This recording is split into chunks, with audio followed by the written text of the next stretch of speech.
আজ আমার স্বামী প্রমোশন পাওয়ার জন্য আমাকে বিক্রি করে দিল তার বসের কাছে।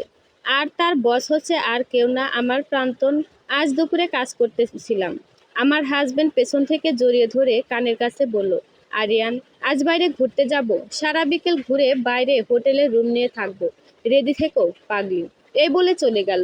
তার কথা আমি অবাক হলাম, কারণ তিনি আমাদের বিয়ের পর মেনেই নেননি আমাকে। খুব খুশি লাগছে, তাই তাড়াতাড়ি কাজগুলো করে ফেললাম। কাজ শেষ করে আয়নার সামনে গিয়ে নিজের সাথে নিজেই কথা বলতে লাগলাম। হঠাৎ একটা মেসেজ আসলো, তিনি দিয়েছেন।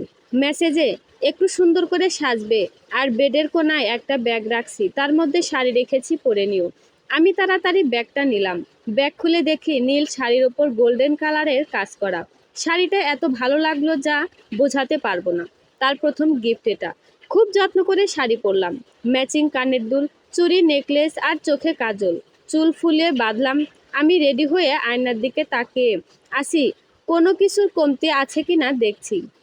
তিনি পেছনে এসে দাঁড়ালেন। আরিয়ান, আয়শা, তোমাকে তো অত্যন্ত সুন্দর লাগছে, এবার চলো, বেরোতে হবে, নয়তো লেট হয়ে যাবে।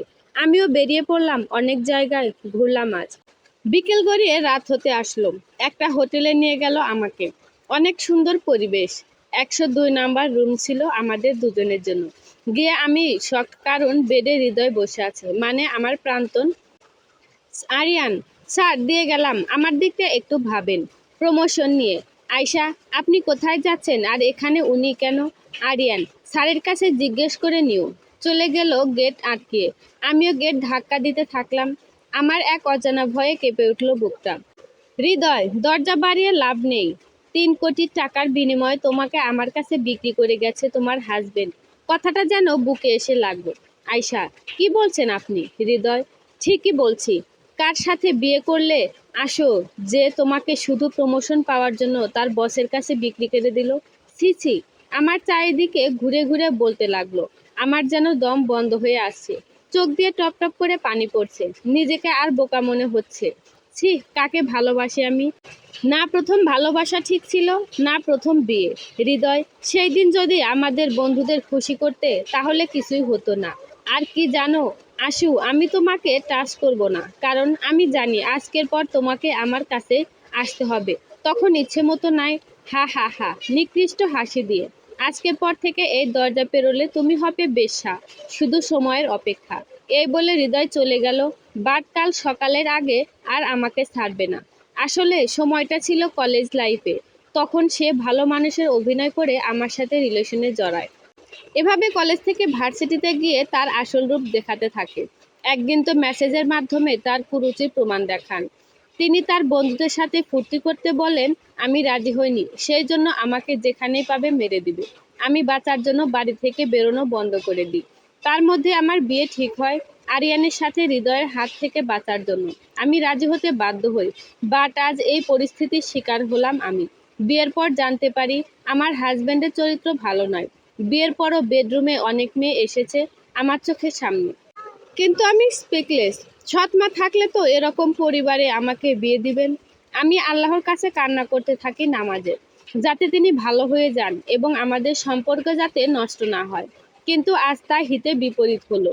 কলঙ্কিত হয়ে গেলাম। অন্যায় না করেও শাস্তি পাচ্ছি। সকালে হৃদয় আমার শ্বশুরবাড়ির সামনে নামিয়ে দিল। শ্বশুরবাড়িতে পা দিতে শাশুড়ি বললেন, কলঙ্কিনী, অন্যজনের সাথে রাতে মুখ পুড়িয়ে এ বাড়িতে পা দিবি না। বুঝলাম আরিয়ান লোকটা নিজের দোষ থাকতে আমার উপর দোষ চাপাইছে। আমাকে ঘাড় ধাক্কা দিয়ে বের করে দিল বাড়ি থেকে। ফোন করে বাপের বাড়ি থেকে বলে দিল বাপের বাড়ি মুখ হলেই আমাকে জবাই করবে। সবই ছেড়ে দিলাম আল্লাহর উপরে। আমি পুরো নিঃস্ব। হঠাৎ ফোনে মেসেজ আসলো হৃদয়ের নাম্বার থেকে। তোমাকে আমার কাছে পরাধীনতা স্বীকার করতে হবে আশু। আমি মনে মনে ওয়াদা করলাম, মরে যাব, তারপরও নিজেকে কলঙ্কিত করব না। হঠাৎ একটা ছেলে এসে বলল, গাড়িতে ওঠেন। আমি বেশ অবাক হয়ে গেলাম। চিনিও না সে কে। না, আর কারোর ওপর বিশ্বাস করব না, কিছুতেই না। এই বলে হাঁটতে লাগলাম। তিনি আবার বলল, না হলে আমার নাকি বিপদ হবে। কিসের আর বিপদের ভয়? যা বিপদ তা তো হয়েই গেছে। আর পেছনে তাকালাম না। তিনি পেছন থেকে এসে ঘাড়ে কি যেন ফুটিয়ে দিল, আমি সাথে সাথে অজ্ঞান হয়ে গেলাম। তারপর আর আমার কিছুই মনে নেই। যখন জ্ঞান ফিরল তখন নূপুর আন্টিকে দেখলাম এবং তাকে জড়িয়ে কাঁদতে থাকলাম। আমার কান্না দেখে নূপুর আন্টি বিভ্রান্তে পড়ে গেল। বারে বার জিজ্ঞেস করছে, কি হয়েছে তোর? শুনলাম তোর স্বামী নাকি তোকে ডিভোর্স দিছে। আমি এবার কিছুটা চমকে উঠলাম। নূপুর আন্টি জানলো কোথা থেকে?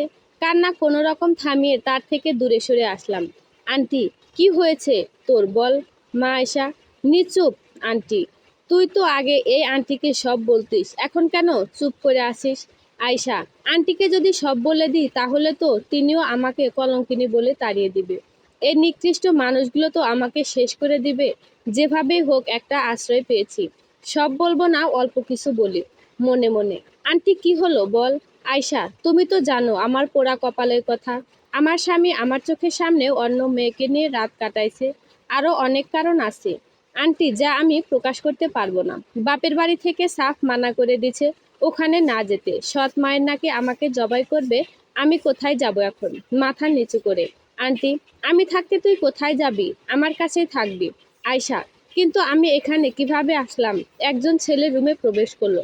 মনে পড়লো এ তো সেই ছেলে যে আমাকে অজ্ঞান করে কোথায় যেন নিয়ে গেল। কে উনি? নিমিষে আবার বুকের মধ্যে ভয় হওয়া শুরু হলো। ছেলেটি, আমি এনেছি আপনাকে। আয়শা, আপনি কে? আন্টি, আরে এই আমার ছেলে, যার সম্পর্কে তোর কাছে গল্প করেছি। এই তো কয়েক মাস হলো এসেছে। আমি অসুস্থ ছিলাম, তোকে দেখতে ইচ্ছে করছিল। ও তোকে অনেক খুঁজেছে, বাট পায়নি। হঠাৎ তোকে রাস্তায় পাগলের মতো বেড়াচ্ছিলি, তাই ও তোকে অজ্ঞান করে এনেছে। আয়শা, ও, তো তোমরা কেমনে বুঝলে আমার ডিভোর্স হয়ে গেছে? ছেলেটি, আসলে আপনি অজ্ঞান থাকাকালীন আপনার ফোনে আরিয়ান বলে একজনের ফোন আসে। আমি রিসিভ করি, বাট কথা বলি না। উনি অনর্গল ডিভোর্সের কথা বলে কেটে দেয়। আয়শা, এই হলো আমার পোড়া কপাল।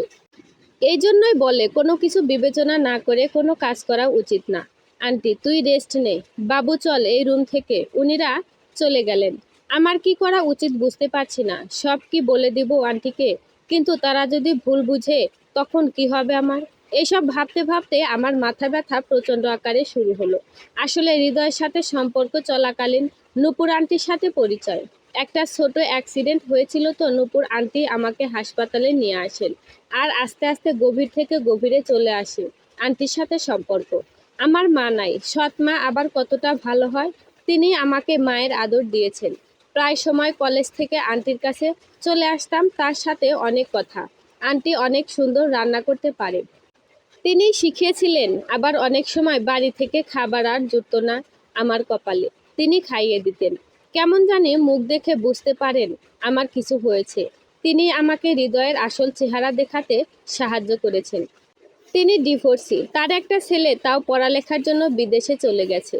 ছেলেটি চান্স পাওয়ার পর ও যেতে চায়নি, আন্টি জোর করে পাঠাইছে। যতদূর জানি আন্টির সাথে তার হাজবেন্ডের কোনো সমস্যা ছিল, তা আন্টি কখনো আমাকে বলেনি, এড়িয়ে গেছেন। তাকে মাঝে মাঝে খুব রহস্যময়ী মনে হয়। বিকেলে আন্টির রুমে ঘুমাচ্ছিলেন, হয়তো শরীরটা এখনো তেমন ভালো না। আমি ছাদে এসে রেল ধরে দাঁড়ালাম।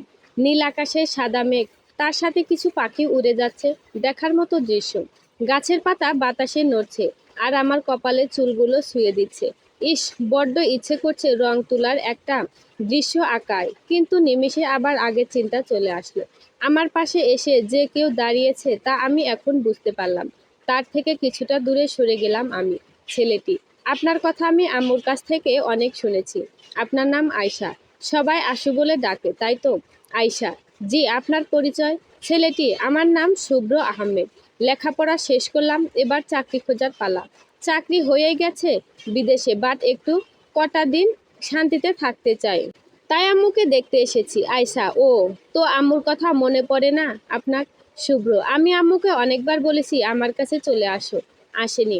আবার আমি দেশে ফিরতে চেয়েছি, কিন্তু তাও আম্মু ফিরতে দেয়নি। কি জানি কি হয় তার। আয়শা, কি আজব মা, সন্তানকে আসতেও দেয় না, আবার তিনিও যায় না, তারপরও এত ভালোবাসে। কেন যেন একটু গোয়েন্দা হতে ইচ্ছে করছে, বাট গোয়েন্দা গো ও আমি জানি না, কেমন জানি খটকা লাগারই কথা। শুভ্র, কি ঘটকা লাগছে তাই তো? আমারও লাগে মাঝে মাঝে, বাট কিছু বলি না, কারণ আমি চাই না আম্মু আবার কোনো কষ্ট পাক। আয়শা, আল্লাহ, ইনি কেমনে জানলেন? আচ্ছা, আপনার বাবার কোনো খবর আপনি জানেন?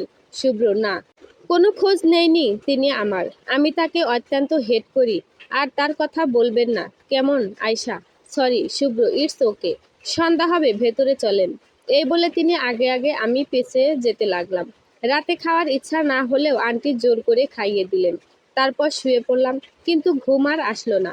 আমার আর আরিয়ানের বিয়ে একটা বছর হতে আসলো, তারপরও আমাদের মধ্যে স্বামী স্ত্রীর কোনো সম্পর্কই গড়ে ওঠেনি। কিন্তু আমাকে রুম থেকে বের করে দিয়ে অনেক মেয়েই ওই বেডরুম নিয়ে কাটিয়েছেন। আন্টির সাথে বসে গল্প করছি, এমন সময় আন্টির ছেলে শুভ্র আসলো। তখনই কলিং বেল বেজে উঠল। আমার বুকের মধ্যে কেমন জানি অনুভূতি হলো। আরিয়ান বা হৃদয় কেউ না তো। আমাকে ভুল প্রমাণ করে কুরিয়ার আসলো, তাও আবার ডিভোর্স পেপারে। আমি থমকে গেলাম। কি করব? একটা বছরের সম্পর্ক এইভাবে মাটিতে মিশিয়ে দেব, নাকি ক্ষমা করব? যে হাজবেন্ড নিজের প্রমোশন পাওয়ার জন্য বসের কাছে বেচে দিতে পারে, তাকে অন্তত ক্ষমা করা যায় না?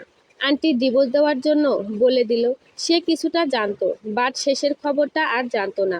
আমিও আর ক্ষমা করলাম না। একটা জেদ উঠে শেষ করে দিলাম 1 বছরের সম্পর্ক।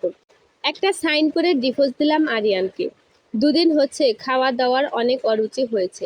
হৃদয়ের ফোন আর মেসেজের জন্য শুভ্রকে দিয়ে সিমটা পাল্টে ফেললাম। আরিয়ানের সাথে এখনো টোটালি কথা বলা বন্ধ। এখন নিজেকে বাঁচার উপযোগী করতে হবে।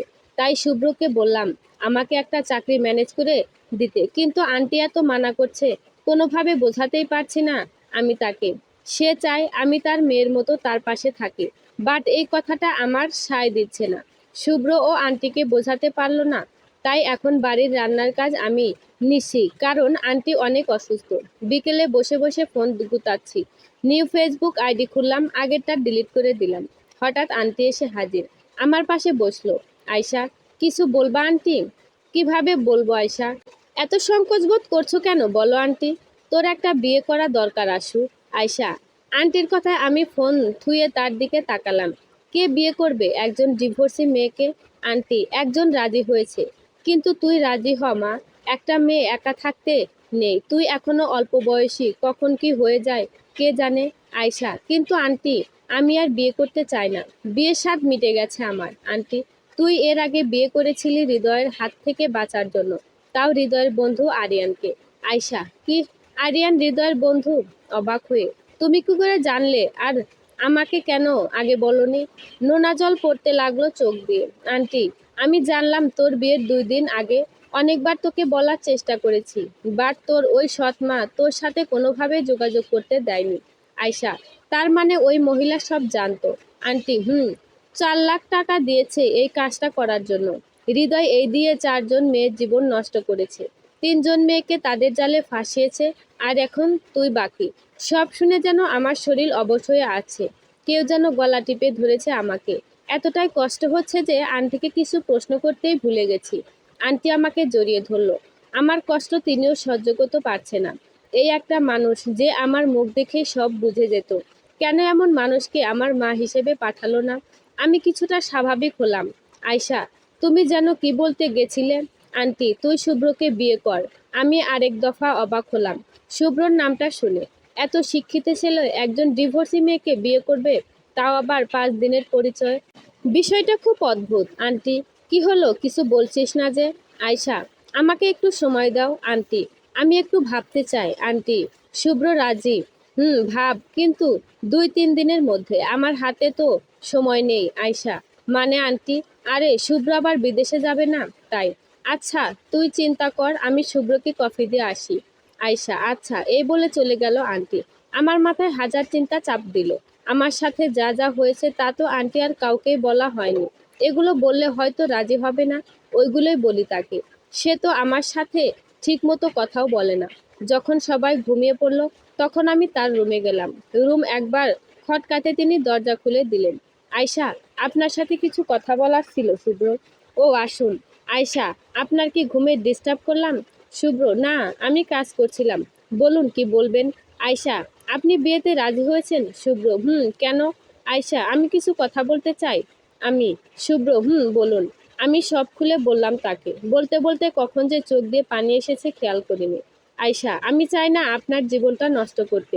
আপনি যদি আন্টির কথায় রাজি হন, তাহলে আমি এই বিয়েটা ভেঙে দিব। এই বলে আমি চলে আসতে লাগলাম, তিনি পেছন থেকে ডাকলো। শুভ্র, আমি এই বিয়ে রাজি। আর এই নিন, একটা রুমাল এগিয়ে দিল। আমি তার দিকে অপলকভাবে তাকিয়ে আছি আর ভাবছি এত কিছুর পরও তিনি রাজি। আমার হাতে তিনি রুমাল ধরিয়ে চোখ মুছতে বলল, শুভ্র, এত কিছুতে আমি তোমার দোষ কোথাও খুঁজে পেলাম না। আমার মায়ের ইচ্ছাই শেষ ইচ্ছা। তুমিও রাজি হয়ে যাও, আমি সর্বোচ্চ দিয়ে তোমাকে আগের মতো করব। আয়শা, একটা মানুষ কি এতটা ভালো হতে পারে? আমার বিশ্বাসের বাইরে। কারণ আজ পর্যন্ত যাদের ভালো ভেবেছি তারাই আসল রূপ দেখাইছে। তাই একটা ভয় মনের ভেতর কুরে কুরে খাচ্ছে আমাকে। শুভ্র, জানেন আমার আম্মু কিন্তু ডিভোর্সি। জানি না কি কারণ, কে আমার বাবা ছিলেন। আমি আপনাকে বিয়ে করতে চাই, কারণ আপনার তো কোনো দোষ নেই। আপনাকে আরেকটা সুযোগ পাওয়া উচিত। বাকিটা আপনার ইচ্ছা। আমি চাই আপনি আপনার মতামতকে গুরুত্ব দিতে শিখেন, একটা হাসি দিয়ে। আর ঘুমিয়ে পড়ুন, এসব বিষয় আর ভাবতে হবে না। আমিও তারপর চলে আসলাম। ভাবতে ভাবতে কখন যে ঘুমিয়ে পড়েছি জানা নেই। কেমন জানি শান্তি ফিল হচ্ছে। সকালে ঘুম থেকে উঠে ফ্রেশ হয়ে নিচে চলে আসলাম। এসে আন্টির একই প্যাচাল, কি ভাবলি বল। আমিও বিয়েতে মত দিয়ে দিলাম। কেন রাজি হলাম তার কোনো নির্দিষ্ট কারণ বলতে পারবো না। কেউ জানলে আমাকে নিয়ে সমালোচনা করবে। কারণ 3 দিন আগে ডিভোর্স পেপারে সাইন করলাম, আর 5 দিনের পরিচয়ে একজনকে বিয়ে করব। জানি না ভাগ্য আমাকে আর কত দূর অবধি টানবে। আন্টি খুশির ঠেলায় আজই বিয়ে ঠিক করে দিল রাতে। শুভ্র বাড়িতে এসে আন্টির পাগলামো দেখে অনেক রাগ করে। সে বলেই দিচ্ছে 1 মাসের আগে তিনি বিয়ে করবেন না। আমাকে সে আরো ভালোভাবে চিনতে চায়। আন্টিও মন খারাপ করে রেখেছে বাচ্চাদের মতো। রাতে ডিনারও পর্যন্ত করলো না, দরজা বন্ধ করে রাখলো। শুভ্র বাধা দিল না। ঠিক তো 5 দিনের পরিচয়ে কেউ বিয়ে করে? আমারও কোনো খাওয়ার রুচি হলো না। 1 গ্লাস পানি খেয়ে রুমে চলে আসলাম। এই কয়েকদিনে বুঝতে পারছি আমি আর আগের মতো নেই। আঘাত পেতে পেতে পাথর হয়ে গেছি। আমি যে আরিয়ানো হৃদয়ের ওপর রিভেঞ্জ নিব অতটাও সাহস নেই, কারণ আমি মেয়ে। হাজার চিন্তা মাথার মধ্যে আসলেও তা বাস্তবায়ন করা খুব কঠিন। মেয়ে মানে সবকিছু হাসির আড়ালে লুকিয়ে রাখা, যা ছোটবেলা থেকে করে আসছি। আল্লাহর কাছে সব বিচার তুলে রাখলাম, তিনি আরিয়ানো হৃদয়ের বিচার করবে, তার সাথে সেই মহিলাকেও। খুব ইচ্ছে একটা ছোট পরিবার হবে। আমি, মা আর আব্বু আমাকে অনেক আদর করবে, এটাই আমি চাই। কিন্তু হঠাৎ গেট খটখটের আওয়াজ আসলো। আমি গেট খুলে দেখলাম শুভ্র এসেছে। আমিও ভেতরে আসতে দিলাম। তিনি নাকি কিছু কথা আমাকে জিজ্ঞেস করবে। আয়শা, জি বলুন। আমার সম্পর্কে কি জানতে চান? শুভ্র, আসলে একটা মেয়ে তো কষ্ট পাওয়ার পর এতটা শান্ত কি করে থাকতে পারে বলতে পারেন? যেন কিছুই হয়নি। আমি তার কথা শুনে ফুল হাতা জামার হাতা গুছাতে লাগলাম। কোনো পর্যন্ত উঠে তাকে দেখালাম। তিনি আমার হাত দুটো দেখে অবাকের ভঙ্গিতে তাকিয়ে আছি। শুভ্র, এগুলো কিভাবে হয়েছে আপনার? আয়শা, আপনাকে পুরো ঘটনায় বলি তাহলে। পূর্ণিমার রাতে হঠাৎ আমার মায়ের প্রসব ব্যথা ওঠে। তখন কিছু কুসংস্কার ছিল এই রাতটা নিয়ে। কেউ গর্ভবতী নারীকে নিয়ে বাইরে যেতে চায় না। আব্বু যখন বাড়িতে ফেরে তখন অনেকটা দেরি হয়ে গেছিল। খুব তাড়াতাড়ি এসব বিপত্তি সরিয়ে আম্মুকে একটা ক্লিনিকে ভর্তি করা হয়। পরিচিত ডাক্তার ছিল, তিনি আম্মুর ডেলিভারি করে। কিন্তু আমার আম্মু আর সেই দিন চোখ খুলল না। আমাকে জন্ম দিতে গিয়ে তিনি মারা গেলেন। আব্বু আমাকে সহ্য করতে পারতো না, কারণ আব্বুর লাভ ম্যারেজ ছিল। তিনি ভেবেছিল আমার জন্য আম্মু মারা গেছেন। তার কিছু মাস পর আব্বুকে জোর করে বিয়ে দেওয়া হলো। মেয়েটা ছিল গরিব। সব মেনে বিয়ে করলেন আব্বুকে। আব্বু তার কয়েকদিন পরে আর্মিতে যোগ দিলেন, আর আমি বড় হতে লাগলাম। যখন ক্লাস 9-এ পড়ি তখন থেকে সৎ মায়ের অত্যাচার শুরু হলো। আগেই হতো, শুধু দাদুর জন্য কিছু করতে পারিনি, তিনি মারা যান। আমি কোনো অন্যায় করলে একটা শাস্তি, তা হলো গ্যাসে খুন্তি গরম করে আমার হাতে চেপে ধরতো। আমি চিৎকার করলেও ছাড়তো না তিনি। একটা দীর্ঘ নিঃশ্বাস নেওয়ার পর আবার শুরু করলাম। জানেন, হাতের জ্বালার কারণে অনেকবার জ্বর চলে আসতো। আব্বু আমার সাথে কথা বলতো না, ছুটিতে আসলেও।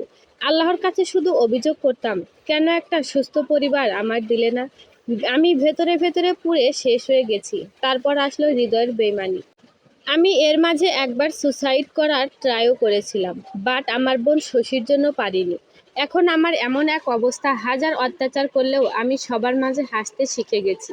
আমার জীবনী শুনে আজ আমি আর কাঁদলাম না, কিন্তু তার চোখের দিকে তাকিয়ে দেখলাম কয়েকবার গড়িয়ে পড়ছে পানি।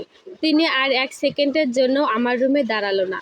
কারণ আমি বুঝতে পারলাম না, হয়তো এখন তিনিও আমাকে ঘৃণা করবেন। সেই রাতেও আমার চোখে ঘুম নামক জিনিসটা আসলো না। আচ্ছা, আমি সত্যি অপয়া, না হলে এত কষ্ট আমাকেই কেন দেখে? সকালে ঘুম ভাঙল দরজা খটকানোর শব্দে। তাড়াতাড়ি উঠে দেখি আন্টি। তিনি একটা সুন্দর জামদানি শাড়ি আর কিছু জুয়েলারি আমাকে দিয়ে জলদি পরে আসতে বললেন। আমি কিছুই বুঝলাম না। তাকে কিছু বলার আগেই তিনি ছুটলেন। বিছানায় কিছুক্ষণ বসে চিন্তা করলাম কেন এমন করলো। তারপর বাথরুমে গিয়ে ফ্রেশ হয়ে শাড়ি গহনা পরে নিলাম। এবার নিচে যাব, কেমন জানি লাগছে। হাজার সংকোচবোধ দূর করে নিচে গিয়ে আমি শখ, কারণ শুভ্র বরের বেশে বসে আছে পাশে। যত সম্ভব কাজী আন্টি মিষ্টি রাখলেন, আমাকে দেখে নিচে নামিয়ে আনলেন এবং শুভ্রর পাশে বসিয়ে দিলেন। শুভ্রর দিকে তাকালাম, তিনি একটা মুচকি দিলেন। সকাল সকাল করে বিয়েটা সম্পূর্ণ হয়ে গেল আমার। যে শুভ্র 1 মাস টাইম নিছিল, সেই শুভ্র একটা দিন যেতে পারলো না, বিয়ে করে নিলেন। একবারও জানানোর প্রয়োজন বোধ করলেন না। আন্টি তো মহা খুশি। সকালে বিয়ের কারণে আমি চেঞ্জ করে আন্টির হাতে হাতে কাজ করতে লাগলাম। কেমন জানি আজব লাগছে। কিছুক্ষণ পর নিজের রুমে এসে গেট বন্ধ করে দিলাম। বুকের মধ্যে যেন ছিঁড়ে যাচ্ছে কেন। এখন মনে হচ্ছে বিয়েটা না হলেই ভালো হতো। আমি আরিয়ানকে যে বড্ড ভালোবাসি।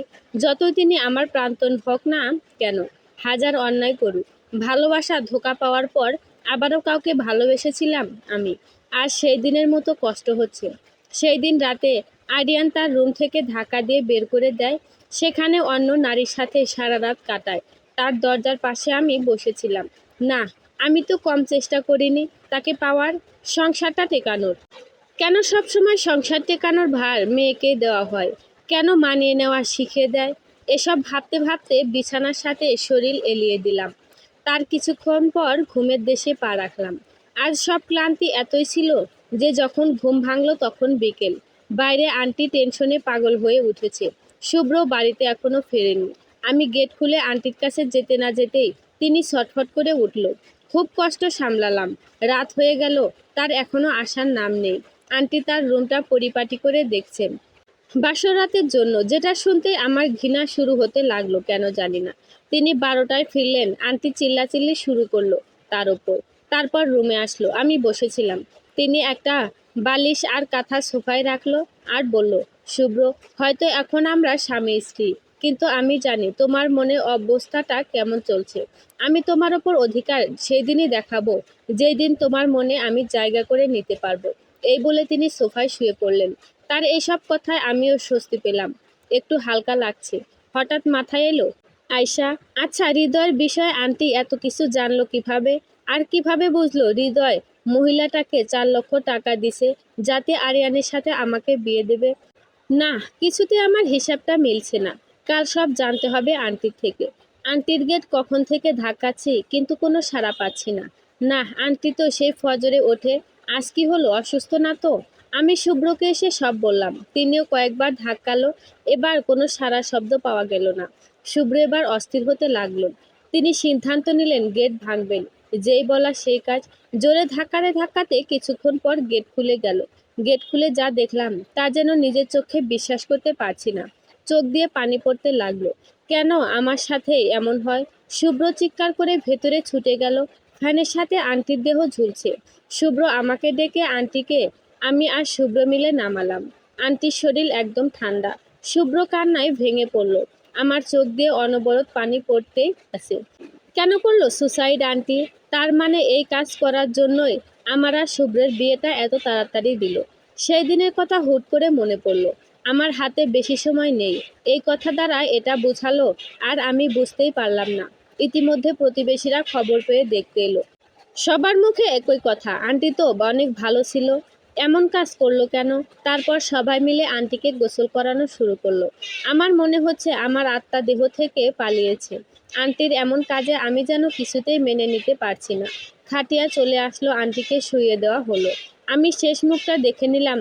কি নিষ্পাপ লাগছে তাকে। তারপর এক মাথা খাটিয়া শুভ্র ধরে নিয়ে যেতে লাগলো। ছেলেটা এতটাই কষ্ট পেয়েছে যে এখনো পর্যন্ত একটা কথাও মুখ থেকে বের করেনি। বিয়ের পরের দিন যদি জানতে পারে তার মা সুসাইড করেছে, তাহলে তার কতটা ধাক্কা লাগতে পারে। সবাই চলে যাওয়ার পর আমি আন্টির রুমে গিয়ে আন্টির একটা ছবি ধরে কাটতে লাগলাম। হঠাৎ টেবিলের ওপর একটা কাগজ দেখতে পারলাম। কাগজে লেখা ছিল, আমার দায়িত্ব শেষ। আয়শা মা, তোর ওপর আমি শুভ্রের দায়িত্ব দিলাম। আমি কেন এই কাজ করলাম তা আর বলতে পারলাম না। অনেক আগেই কাজটা করতাম, কিন্তু শুভ্র মুখ চেয়ে করতে পারিনি। এখন আমি নিশ্চিত খেয়াল রাখিস ছেলেটাকে, মাপ করিস। এই চিঠিটা পড়ে এখন যেন মাথার মধ্যে কেমন জানি হতে লাগলো। আজ আন্টি মারা যাওয়ার 1 সপ্তাহ হতে লাগলো। ইতিমধ্যে শুভ্রের মধ্যে অনেক পরিবর্তন এসেছে। এমনিই কম কথা বলতেন, এখন আরো কম বলেন। আঘাতটা যে অনেক গভীরে গিয়ে লেগেছে। ছোটবেলা থেকে ছেলেটি পিতৃহারা, এখন মাও আর নেই। তিনি সিদ্ধান্ত নিয়েছে আমাকে নিয়ে তিনি বিদেশে ফিরবেন, আর 1 দিনের মধ্যে। আমার খুব একটা ইচ্ছা নাই, আসলে মাতৃভূমির প্রতি তো একটা টান থাকে। একটা একদম অপরিচিত জায়গা কেমনে থাকবো। তারপর তিনি নাকি ওখানে গিয়ে চাকরিতে জয়েন করবেন। আর তার থেকে বড় কথা, আন্টির একটা স্মৃতি এই বাড়িতে আছে। এটা ফেলে কি করে যাওয়া সম্ভব? কিন্তু কিছু করার নাই, তার ইচ্ছাই শেষ ইচ্ছা আমার কাছে। তাকে যে আগলে রাখতে হবে আন্টির শেষ ইচ্ছার মতো। বিদেশ যাওয়ার সময় একটা অ্যালবাম আর আন্টির ডায়েরিটা নিয়ে আসলাম। যখন এর আগে আন্টির সাথে পরিচয় ছিল, তখন আন্টি অ্যালবাম দেখাতেন, কিন্তু তার ডায়েরিটা একদম ছুঁতে দিতেন না। হয়তো বিদেশ গিয়ে তার ডায়েরির কিছু অংশ পড়ে সময় কাটাবো। বর্তমানে শুভ্র চাকরি করে খুব ক্লান্ত হয়ে যেত, তাই খাবার খেয়ে ঘুমিয়ে পড়তো। এটাই ছিল তার রুটিন। মাঝরাতে তাকে ফুঁপিয়ে কাঁদতেও শুনেছি। হয়তো তার মধ্যে একটাই প্রশ্ন, কেন করলে এমন মা? আমার আর তার মধ্যে এতটুকুই পরিবর্তন হয়েছে যে আমরা একই বেডে ঘুমাই, এর বেশি না। এমনি একদিন রবিবার, ছুটির দিন, শুভ্র ব্রেকফাস্ট করে সোফায় বসে টিভি দেখছে। হঠাৎ তার নজর গেল সেই অ্যালবামে। তিনি টিভি বন্ধ করে অ্যালবাম নিয়ে ঘাটাঘাটি করছিলেন। তার মায়ের ছবিটা দেখতেই তিনি বুকে জড়িয়ে কাঁদতে লাগলেন। আমি বুঝতে পেরে তার পাশে গিয়ে বসে তার কাঁধে হাত দিলাম। তিনি আমাকে জড়িয়ে ধরলেন। এই প্রথম তিনি আমাকে জড়িয়ে ধরলেন আর কাঁদতে লাগলেন। আমিও বাধা দিলাম না। আমাদের মধ্যে স্বামী স্ত্রী ভাবটা আস্তে আস্তে এখন প্রপারলি আমরা স্বামী স্ত্রী। কেউ যে একটা ডিভোর্সি নারীকে এতটা ভালোবাসতে পারে তা আমার জানা ছিল না। তিনি রাতে বসে ফোন ঘাঁটছেন। আমি এসে বললাম, আয়শা, এখনো ফোন ঘাঁটছেন? শুভ্র, আরে একটু গল্প পড়ছি আয়শা। আপনিও গল্প পড়তে ভালোবাসেন? শুভ্র, হুম। তুমি? আয়শা, আমারও। এবার ফোন রাখেন, আর ফোন নাড়াবেন না, চলুন ঘুমাবো। শুভ্র, সরি বউ, চলো আমিও ঘুমাবো। Love you. তার এমন কাণ্ড দেখে আমার হাসি পেল। তাকে জড়িয়ে ঘুমিয়ে পড়লাম। আন্টির ডায়েরিটা পড়ে খুবই কষ্ট লাগলো। শুভ্রের বয়স মাত্র 1 মাস। তখন আন্টি ধর্ষিত হয়, তার জন্য আঙ্কেল আন্টিকে ডিভোর্স দিয়ে দেয়। অল্প বয়সে এত বড় ধাক্কা পেয়ে আন্টি মানসিক রোগী হয়ে গিয়েছিল। তাকে মানসিক হাসপাতালে ভর্তি করা হয়। আর শুভ্রকে বড় করে তুলছিল তার নানু। যখন ওর বয়স 9 মাস, তখন আন্টি সুস্থ হয়ে কিছুটা স্বাভাবিক। তারপরও 2বার সুসাইডের চেষ্টা করেছে, ধর্ষণের বিবরণ মনে পড়লে। তিনি কখনো শুভ্রকে জানতে দেয়নি যাতে সে ধর্ষিতা মা হিসেবে চোখে না দেখে।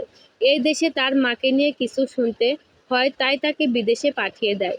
তার শেষ ইচ্ছে ছিল ভালো একটা মেয়ে হাতে শুভ্রকে দিয়ে তিনি বিদায় নেবেন, কিন্তু তার বিদায় নেওয়ার পরটা অন্যায়ের।